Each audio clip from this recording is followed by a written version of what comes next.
Hello, everyone. This is Chadi Alraies from SAMS Voices. We come to you every month, beginning of the month, every Saturday, with a new episode highlighting one of the SAMS pioneer as well as members who has contributed a lot to the community, to the field, as well as to the SAMS mission. With me today, I'm really privileged to be with Dr. Abdulghani Sankari, MD, PhD, who is a professor of medicine at Wayne State University, as well as he is designated in chief for the education at Henry Ford Providence, Henry Ford Novi, and who has been doing a lot of academic work related to education and has a very interesting as well as very fascinating journey since he came to the US. He's going to share with us highlights of his journey and what made him the person who is phenomenal now, as well as the impact of mentorship on his journey uh, to be the professor of medicine as well as one of the pioneer in the sleep medicine in the United States. Please, thank you for joining us, and I would like to welcome Dr. Abdulghani Sankari for your time. Dr. Sankari, thank you for joining us. Thank you, Dr. Reyes. It's a pleasure to meet with you and have a nice discussion about the topic related to members of SAMS. Well, Dr. Sankari, to start it with this conversation, is we'd like to know or like the audience to know about your professional career and where you are, what kind of have you done so far, or what you have done before to be where you are now, and tell them what is your current position. Well, I cannot not start with where my roots are. My roots are from Aleppo, Syria. I was born and grew up in Aleppo and studied in Aleppo University, Faculty of Medicine. When I joined the Faculty of Medicine, I always dreamed to continue my education and advance my knowledge.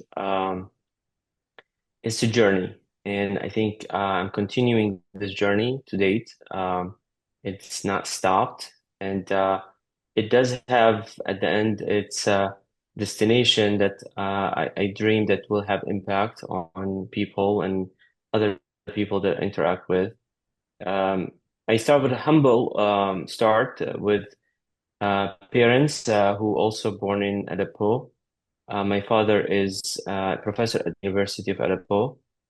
My mom, although did not continue her graduate education, she always motivated me to continue and look for opportunities for education at the highest level. And I think that put seeds in myself always to um, look for opportunities to contribute, to learn, and to educate. And so that's how I started. And I think I'm entering the 25th year in my journey in the United States. And I enjoy it every day of it. So, Dr. Sankari, you completed your residency as well as pulmonary critical care fellowship at Wayne State University, and you have specialized uh, interest in critical care, but also in sleep medicine. And looking at your CV and your pathway, you kind of took some very deep interest in education and grant writing, which is a unique skill that not everybody has, and is very, I think, cumbersome task to take because everybody busy or aiming, as you mentioned, to get training and eventually get a job. So, what persuade you to take that career path of going to academic medicine?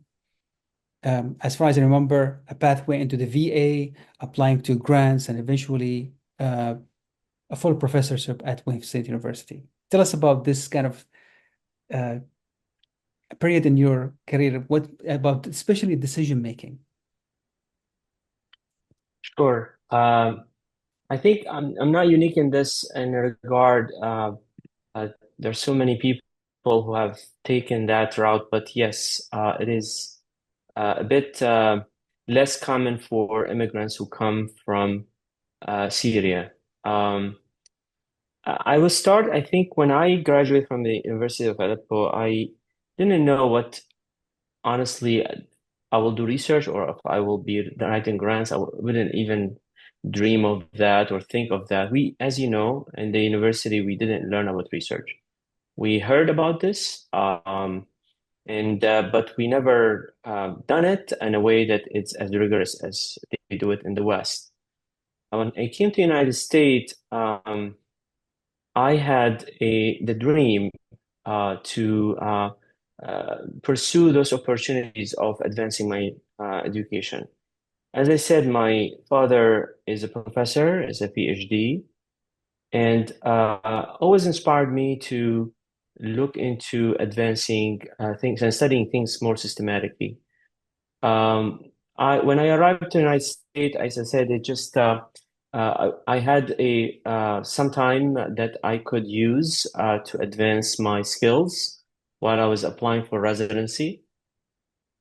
And during that, I had the choice to um, do volunteer or as other people do, kind of find anything they can fill their time.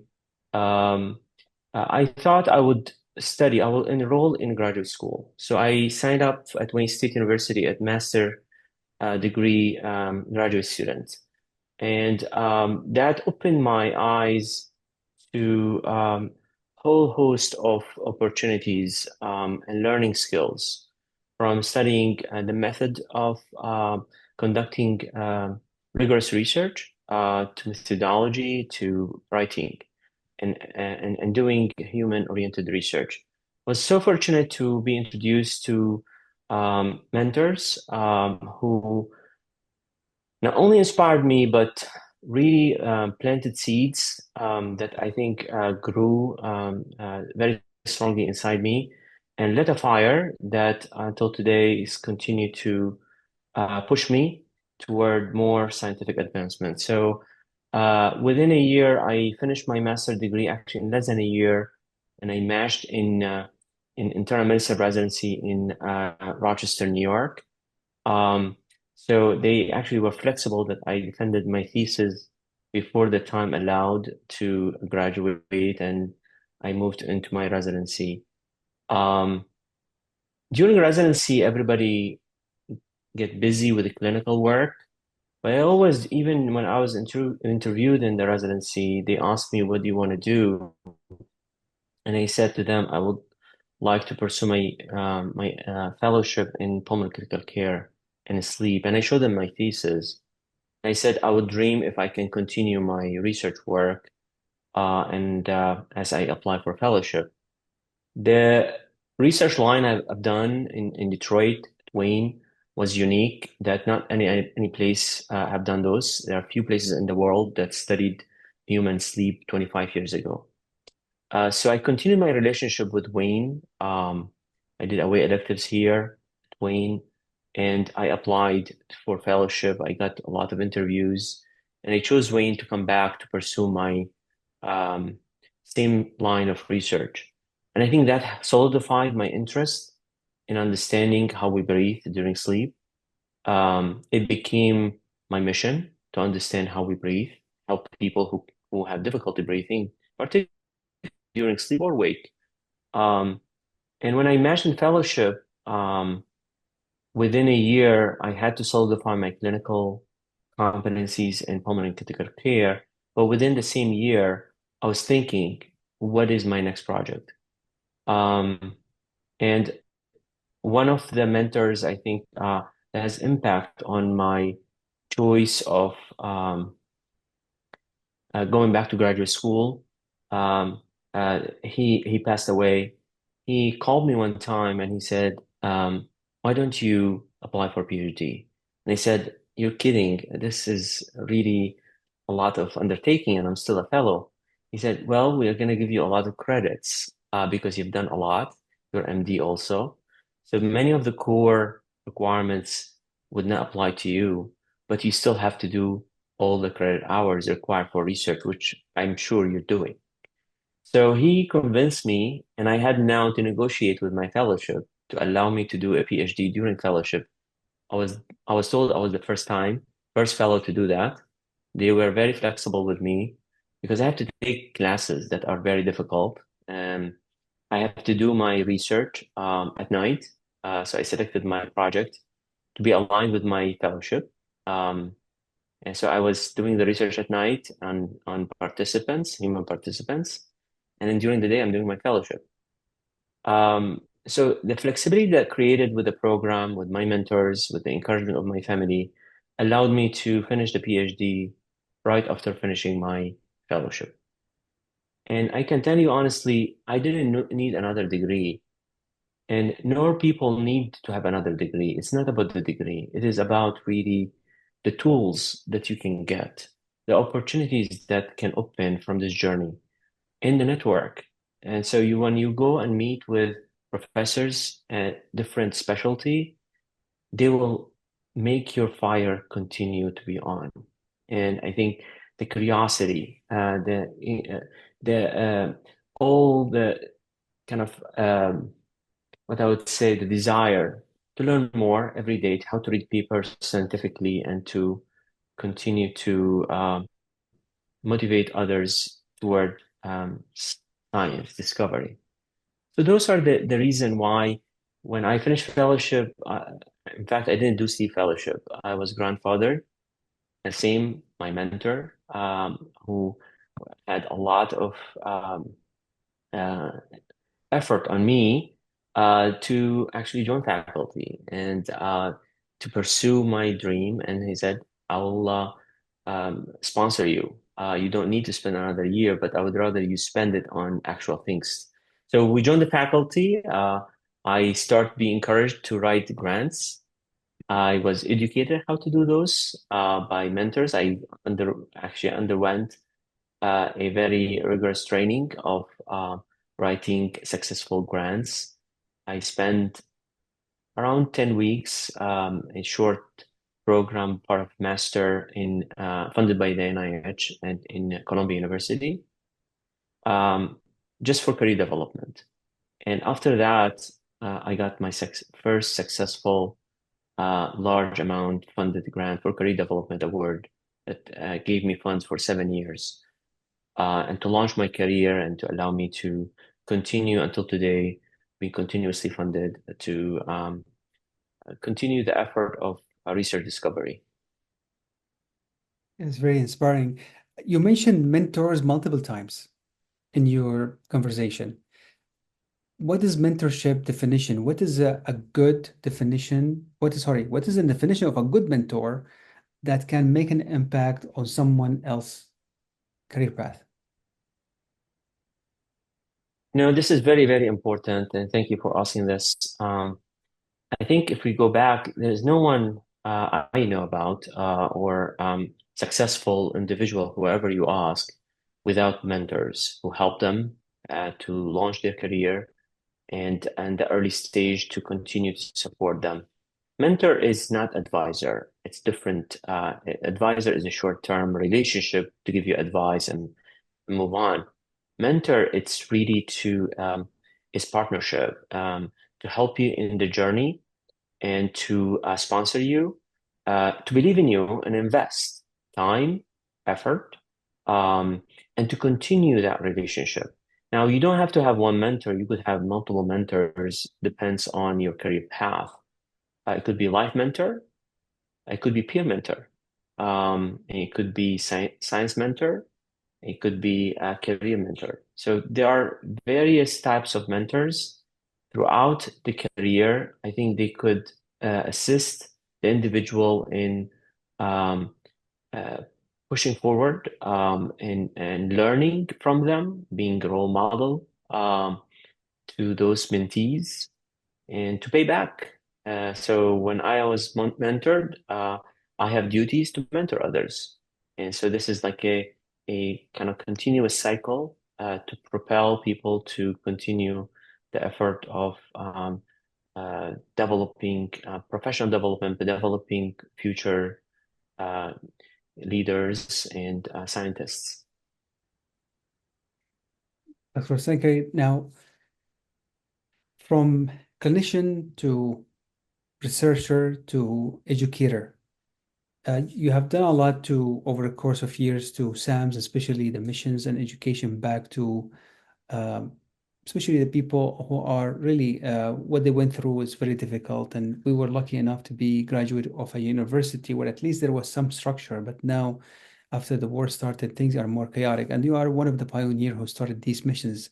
Can you walk us through a few of the projects that you were part of and that helped people in Syria through SAMS develop some curriculum or programs for education?